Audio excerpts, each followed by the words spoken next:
Oke, pernah nggak sih Anda perhatikan di tempat kerja gitu ya, atau mungkin di teman-teman, ada orang yang kalau dikasih ide atau tugas baru, wah langsung gerak cepet gitu. Set, set, set, set, nggak pakai lama. Iya ya, sering lihat yang begitu. Sementara yang lain butuh waktu lebih. Mikir dulu, analisis dulu, baru deh melangkah. Mungkin Anda sendiri juga pernah ngalamin kan, ada di salah satu posisi itu.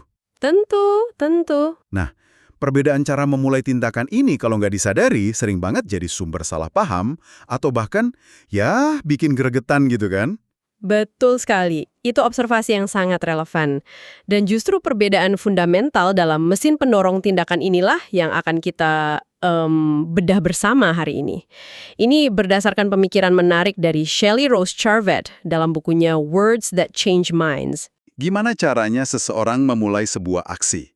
Apakah mereka cenderung proaktif, yang kayaknya langsung lompat gitu aja ke tindakan, atau reaktif, yang lebih condong nunggu dulu, mengamati, analisis, baru gerak? Iya, dan tujuan kita melakukan pendalaman materi ini sebetulnya adalah untuk bantu Anda ngenalin pola ini. Nggak cuma pada orang lain, tapi juga penting juga ke diri sendiri. Oh, ke diri sendiri juga ya? Iya dong, karena dengan pemahaman ini kita bisa komunikasi jauh lebih efektif, terus bisa bangun pengaruh yang lebih kuat, dan ujung-ujungnya ya menciptakan kerjasama yang lebih harmonis. Sumber kita jelas ya, bab 3 buku Words That Change Minds. Oke deh, mari kita bongkar pelan-pelan kalau gitu. Jadi ada dua kutub utama di sini. Proaktif, yang intinya itu bertindak, dan reaktif, yang intinya lebih ke menunggu dan memahami dulu. Apa sih yang secara mendasar gitu membedakan keduanya kalau kita lihat dari pemicu tindakan mereka? Pembeda utamanya ada di inisiatif versus respon. Gampangnya gini, orang dengan pola dominan proaktif itu digerakkan oleh dorongan dari dalam dirinya untuk bertindak. Mereka nggak perlu nunggu sinjal dari luar. Hmm, Mereka lihat sesuatu ya mereka langsung bertindak. Cepat, kadang ya itu tadi terkesan tanpa banyak filter pertimbangan dulu. Makanya di buku disebut bisa kayak menerjang atau bulldozing. Efisiensi dan nyelesain tugas itu jadi prioritas utama mereka. kedengarannya sangat action-oriented ya. Nah, ciri-cirinya dalam percakapan gimana tuh?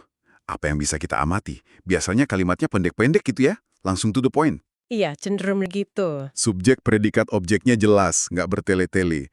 Terus, bahasa tubuhnya juga mungkin kelihatan kayak nggak sabaran gitu. Mungkin suka ngetuk-ngetuk jari, bicara agak cepat, atau geser-geser di kursi gitu kali ya. Persis, itu ciri-ciri verbal dan nonverbal yang sering muncul memang. Nah sebaliknya, individu dengan pola dominan reaktif itu butuh pemicu dari luar atau perlu pemahaman yang cukup dulu sebelum dia mau bertindak. Oke, Mereka pengen merasakan dulu situasinya gimana, analisis implikasinya, mastiin mereka punya cukup info lah pokoknya. Nunggu momen yang pas, atau nunggu orang lain gerak dulu, itu jadi bagian dari proses mereka. jadi ada elemen menunggunya ya. Kuat sekali, mereka seringkali percaya sama peran kesempatan atau keberuntungan. Jadi ya itu, ada elemen menunggu yang kuat. Tapi sisi positifnya, ini bikin mereka bisa jadi analis yang sangat tajam dan penuh pertimbangan. Menarik. Jadi bukan berarti malas ya, tapi emang proses internalnya aja yang beda gitu ya. Ciri bahasanya juga pasti beda dong kalau gitu. Mungkin kalimatnya jadi lebih panjang atau lebih kompleks. Betul, kalimatnya bisa jadi lebih panjang, kadang malah terasa kayak ngegantung atau nggak selesai. Sering juga pakai bentuk pasif, misalnya itu perlu dipertimbangkan, atau bentuk infinitif untuk memahami. Oh, oke oke. Ada juga kecenderungan bicaranya tuh seolah-olah kejadian di luar diri mereka lah yang nentuin. Nah, ini nanti terkait sama konsep takdir atau nasib yang bisa kita bahas lebih lanjut. Kata-kata kayak memikirkan, menganalisis, memahami, menunggu, mempertimbangkan itu sering banget muncul. Bahasa tubuhnya pun cenderung lebih tenang, lebih hati-hati, nggak seagresif yang proaktif tadi. Oke. Terus, gimana sebarannya di populasi, terutama kalau di konteks kerja? Apakah salah satu pola ini lebih umum dari yang lain? Nah, ini dia yang menarik. Menurut data dari Roger Bailey, beliau ini yang ngembangin LAB profile ya, semacam kerangka kerja buat memahami pola bahasa dan perilaku manusia gitu. Oke. Mayoritas orang, sekitar 60-65%, itu sebetulnya ada di tengah-tengah spektrum. Mereka bisa fleksibel, bisa pakai pendekatan proaktif atau reaktif tergantung kebutuhan situasi. Wah, jadi kebanyakan dari kita sebenarnya punya dua gigi ini ya. Bisa ngebut, bisa juga ngerem sambil mikir dulu. Tepat sekali. Tapi ada juga porsi yang signifikan di kedua ujungnya, sekitar 15-20% cenderung dominan proaktif dan 15-20% lagi dominan reaktif. Oke, Nah, ngenalin kelompok yang di ujung spektrum ini dan juga kecenderungan diri kita sendiri itu jadi penting. Kenapa? Karena meskipun mayoritas bisa fleksibel, gesekan atau friksi itu seringkali muncul pas kita interaksi sama orang yang gayanya beda banget sama kita atau pas tuntutan situasi nggak cocok sama preferensi alami kita. itu poin krusial banget sih. Fleksibilitas itu ideal, tapi ngenalin kutub ekstrimnya bantu navigasi ya. Terus nih, kalau kita pengen ngidentifikasi pola ini pas lagi ngobrol sama orang, gimana caranya? Ada pertanyaan sakti nggak sih yang bisa langsung ngebuka polanya gitu? Sayangnya ya, nggak ada satu pertanyaan ajaib gitu. Kuncinya bukan pada apa yang mereka jawab untuk satu pertanyaan spesifik, tapi gimana cara mereka ngomong secara konsisten sepanjang percakapan. Oh, jadi polanya ya? Iya, polanya. Dengerin struktur kalimatnya, pilihan katanya, kecepatan ngomongnya, perhatiin juga bahasa tubuhnya. Pola itu bakal muncul secara alami kok kalau kita cukup jeli ngamatin. Jadi lebih ke observasi pola keseluruhan ya, bukan semacam checklist jawaban gitu. Tapi ada nggak semacam kata-kata penanda atau mungkin bahasa pengaruh gitu yang bisa ngasih petunjuk arah? Mungkin buat yang proaktif, kita bisa perhatiin penggunaan kata kayak, Ya, ada beberapa penanda linguistik yang bisa bantu. Untuk yang proaktif, sering banget kedengaran kata atau frasa kayak, ayo, lakukan aja, kerjakan saja, langsung, sekarang, ambil inisiatif, jangan tunggu, cepetan, selesaikan. Nadanya seringkali agak mendesak atau penuh energi buat bertindak gitu. oke, kedengarannya sangat mendorong aksi ya. Nah, kalau yang reaktif gimana? Kata-kata apa yang mungkin sering mereka pakai? Nah, kalau yang reaktif, bahasanya tuh lebih bernuansa pertimbangan sama pemahaman. Kayak, mari kita pikirkan dulu, coba deh pertimbangkan ini, nanti setelah dianalisis, nanti Anda akan paham kok. Ini mungkin bisa menjelaskan. Pikirkan dulu responnya baik-baik, Anda bisa mempertimbangkan opsi ini. Mungkin, kalau waktunya pas, semoga berhasil ya, atau semoga beruntung. Ada kesan nunggu, analisis, atau nyerahin ke proses atau waktu gitu deh. Jelas banget ya bedanya kalau disandingin gitu. Nah, mari kita masuk ke area yang paling sering jadi medan pertempuran nih kalau ada perbedaan gaya ini, tempat kerja. Gimana sih pola proaktif dan reaktif ini ngaruh ke dinamika kerja? Kita mulai dari rekrutmen dulu deh. Gimana sebaiknya kita mempertimbangkan pola ini pas milih orang? Ini penting banget. Sebelum wawancara, coba analisis dulu kebutuhan posisi yang lagi dibuka itu. Kira-kira berapa persen sih waktu kerja yang nuntut inisiatif tinggi, ambil keputusan cepat, proaktif cari solusi? Benar juga. Terus, berapa persen waktu yang butuh analisis mendalam, atau ngerespon permintaan orang lain, mastiin semua detail kepegang, atau nunggu arahan? Nah, nyocokin pola dominan kandidat sama tuntutan utama pekerjaan itu bisa banget ningkatin kemungkinan sukses dan kepuasan kerja nantinya. Jangan sampai misalnya kita rekrut orang yang sangat reaktif buat posisi sales yang butuh dobrak pasar, atau sebaliknya. Masuk akal banget. Jadi, job analisis dari kacamata proaktif-reaktif dulu ya. Terus, gimana kalau ngelola orang yang udah ada di tim? Di buku kan ada istilah menarik tuh, nginjak kaki atau stepping on toes. Ini biasanya terkait sama siapa nih? Hahaha. Nah, itu biasanya ulahnya si proaktif nih. Oh ya, Iya, karena dorongan mereka kuat banget buat nyelesain tugas, mereka bisa jadi nggak sabaran sama prosedur, birokrasi, atau bahkan hierarki. Kalau ngerasa ada yang ngehalangin, ya bisa aja mereka nerabas gitu aja, atau ngelangkahin wewenang orang lain demi nyampe tujuan. Nggak bermaksud buruk sih biasanya, cuma fokusnya yaitu getting things done. wah ini bisa jadi sumber konflik ya. Terus gimana cara ngelola energi gede si proaktif ini biar tetap produktif tapi ya bikin kebakaran di kantor? Kuncinya ada di penyaluran sama pembingkaian. Kasih mereka tantangan, target yang jelas, dan ruang buat berinisiatif. Motivasinya ya bilang aja, kerjakan, saya percaya kamu bisa selesaikan ini. Tapi, penting juga buat ngasih feedback sama batasan yang jelas. Oke. Ingatkan mereka soal pentingnya proses, kolaborasi, dan mikirin dampak tindakan ke orang lain. Misalnya bilang, saya suka kecepatanmu, tapi coba deh libatkan tim X dulu sebelum melangkah lebih jauh. Nah, sebaliknya, kalau mau bikin mereka frustrasi, gampang. Taruh aja mereka di situasi yang stagnan, yang nggak bisa mereka ubah sama sekali. Oke. Jadi kasih ruang gerak tapi tetap ada rambu-rambunya ya. Nah, gimana dengan ngelola rekan kerja yang cenderung reaktif? Apa tantangannya di situ? Tantangan utamanya adalah, yaitu tadi, mereka mungkin nggak akan mulai sesuatu tanpa diminta atau tanpa ngerasa punya cukup data. Kalau kita minta mereka tiba-tiba ambil inisiatif gede, bisa bikin stres mereka. Mereka cenderung pengen analisis lebih lama, mastiin semua sudut pandang udah dipertimbangkan. Ini bisa jadi bikin frustrasi buat manajer atau rekan kerja lain yang lebih proaktif. Tapi kan mereka punya kekuatan di analisis itu ya. Gimana cara memaksimalkannya dan memotivasi mereka biar tetap jalan? Betul sekali. Kekuatan mereka itu ada di kedalaman analisis dan kehati-hatiannya. Dalam tim, mereka ini berharga banget buat ngevaluasi proposal, ngidentifikasi resiko, atau mastiin kualitas kerjaan.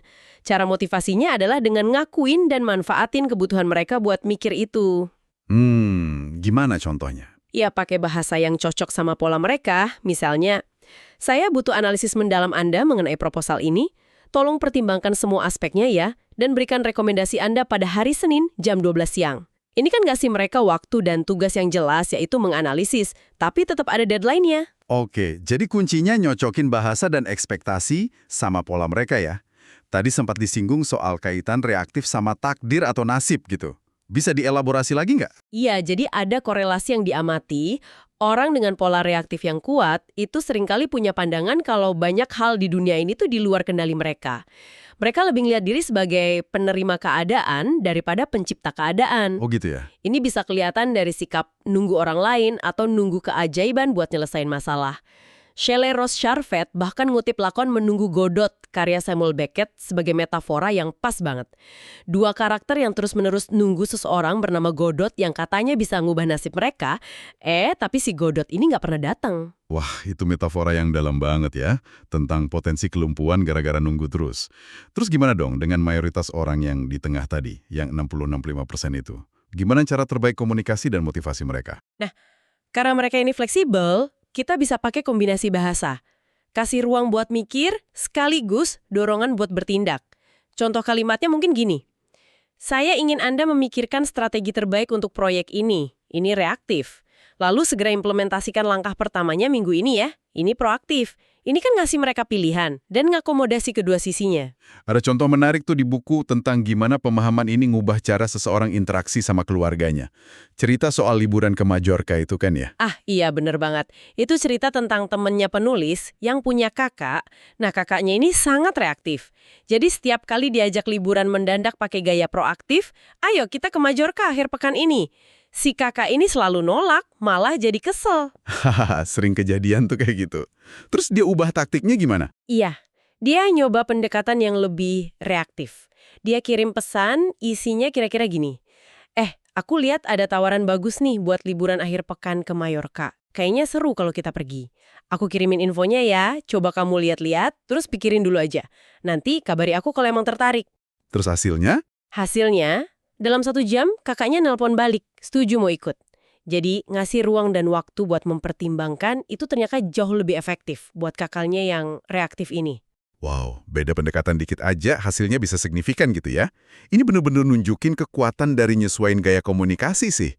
Nah, kalau kita tarik lagi nih ke dunia penjualan dan pemasaran, gimana pola proaktif, reaktif ini main perannya? Wah, relevan banget.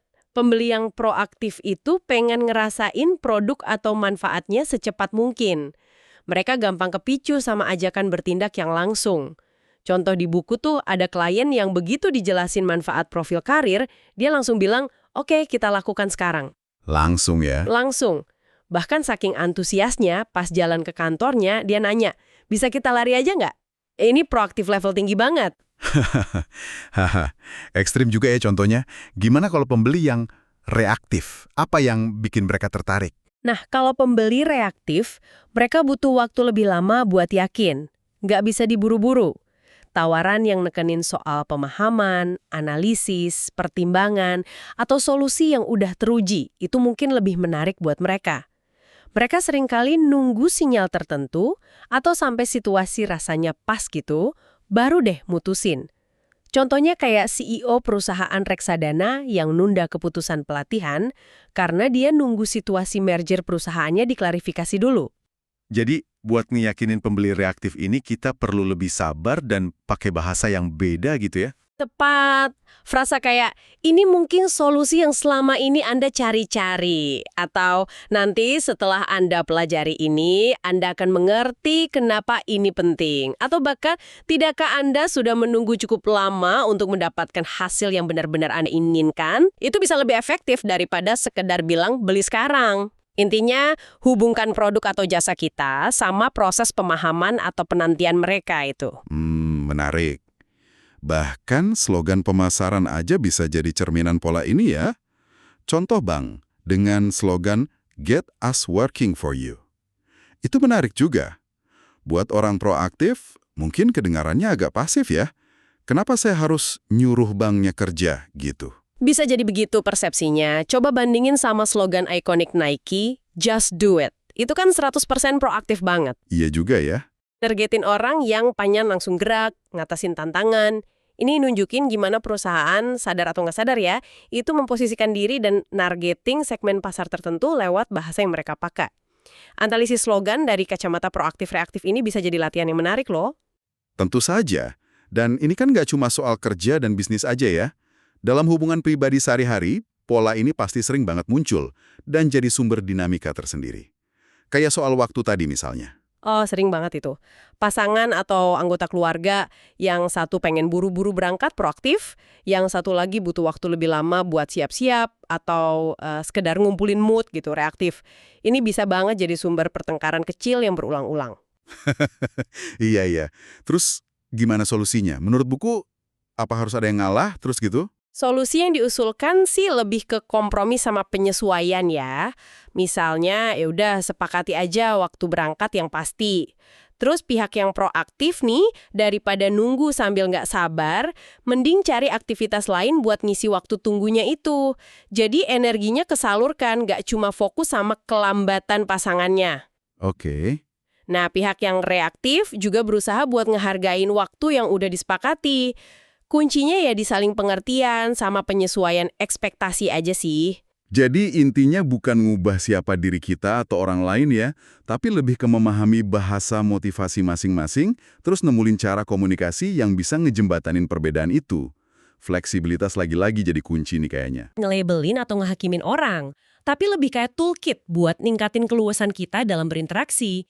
Prinsipnya sederhana aja, temui orang di hal tebus mereka. Pahami dulu cara mereka ngelihat dan ngedekatin dunia, baru deh kita bisa jalan bareng dengan lebih mulus. Baik. Mari kita rangkum sedikit ya. Kita udah menggali cukup dalam nih mengenai pola motivasi proaktif versus reaktif dari bab 3 buku Words That Change Minds.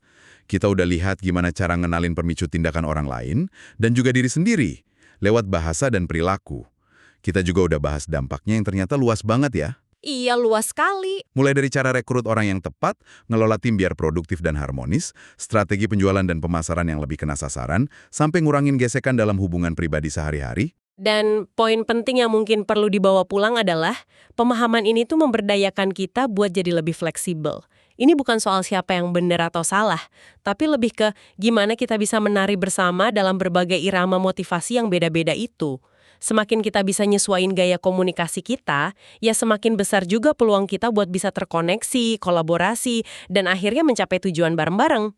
Nah, sebelum kita tutup sesi pendalaman materi kali ini, ada satu pertanyaan reflektif nih buat Anda bawa pulang. Coba deh, luangkan waktu sejenak buat mikirin lagi interaksi Anda belakangan ini. Adakah situasi di mana Anda ngerasa ada gesekan atau rasa nggak nyaman, atau mungkin frustrasi gitu karena perbedaan cara memulai tindakan sama seseorang, entah itu di kerja, di rumah, atau di lingkungan sosial? Nah, dengan pemahaman baru tentang proaktif dan reaktif ini, apakah Anda ngelihat situasi itu dengan cara yang beda sekarang? Dan yang lebih penting lagi nih, gimana caranya Anda bisa gunain kesadaran ini secara proaktif, maaf ya pakai istilah ini lagi, dalam interaksi Anda selanjutnya, buat ngejembatanin perbedaan itu dan ngebangun hubungan yang lebih efektif lagi? Pertanyaan yang bagus banget tuh buat direnungkan. Semua wawasan mendalam ini kita dapatkan dari eksplorasi kita terhadap bab 3 buku Words That Change Minds karya Shelley Rose Charvet. Semoga bermanfaat ya buat Anda.